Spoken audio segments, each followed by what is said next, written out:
In early 2009, I'd invited my friends Mike and Tom to play some games and watch some television at my place.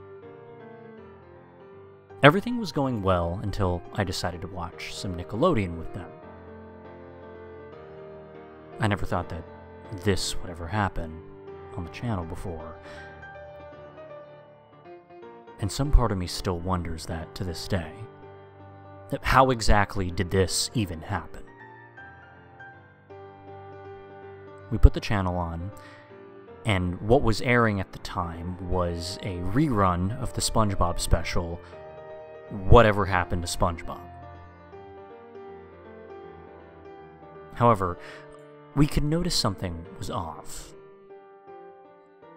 There was no screen bug as usual, as well as visible glitching on the screen.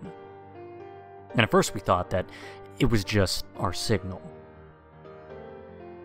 We did check other channels though, and confirmed that they were all running perfectly fine, meaning that it was the channel itself. However, since there was very few glitching, we thought that it was fine, that we could still watch it and see what was going on. Unfortunately, it just got unexpectedly worse. And at the part where SpongeBob arrives at the Krusty Krab, the glitching was so bad. I mean, even more intense. Naturally, we thought that this was pretty annoying, but we thought, consequently, that Nickelodeon would fix it soon.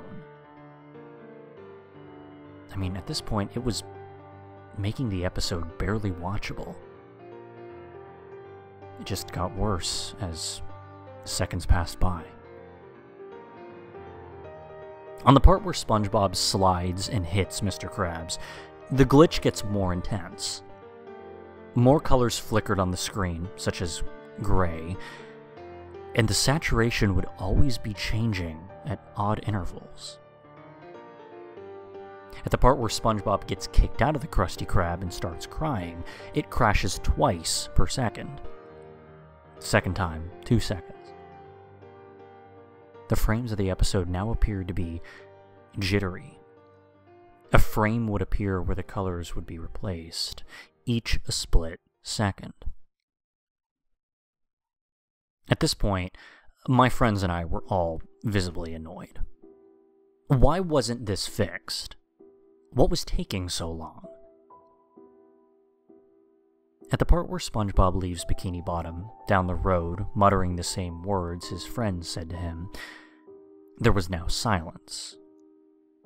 The only thing we could hear at this point was the faint buzz of our CRT TV, as well as very, very strange, faint sounds in the background. It didn't end there, though. At the part where he runs away, scared by a bunch of weird people he finds on that night, and falls off a cliff, the screen freezes.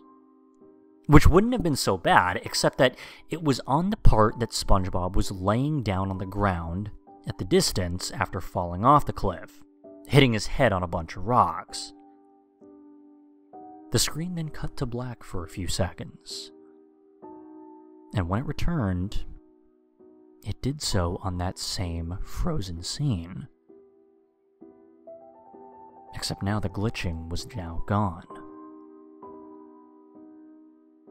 It stayed like this for a minute, until it cuts to a part where SpongeBob was seen on the ground with a long bump on his head. The screen was then zooming out from him, and it cuts to black. A few seconds later, the screen bug then faded on. It stayed like this for a full hour. And it was because of this that we had decided to watch something else. Since we were pretty young at the time, we came to the assumption that SpongeBob had died. An hour later, we put the channel back on, and it was the same black screen. It was fortuitous, though.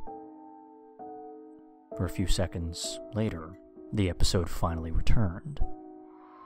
The screen bug could still be seen, and it cuts to the part where SpongeBob wakes up and hears villagers.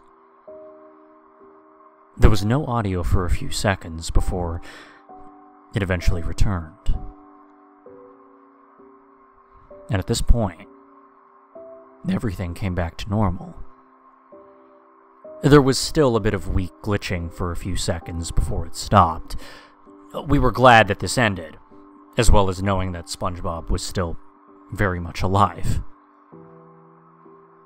But at this moment, we still had a bunch of questions. And really, ever since that day, we eventually forgot about this incident. Until sometime later, when the memory would come back. I searched on the internet to see if there was any recordings of the incident happening live, but I didn't find anything. Other than a .wmv video file on a file-sharing website titled Idiot Boy. The name reminded me of what SpongeBob's friends would call him at the beginning of the episode. Intrigued, I downloaded the file to see what this was all about, and luckily it was a recording of the same incident happening live. I am glad that I could see this again, just if only to verify its existence. However, the black screen part was cut, and didn't last an hour long like what happened on live television.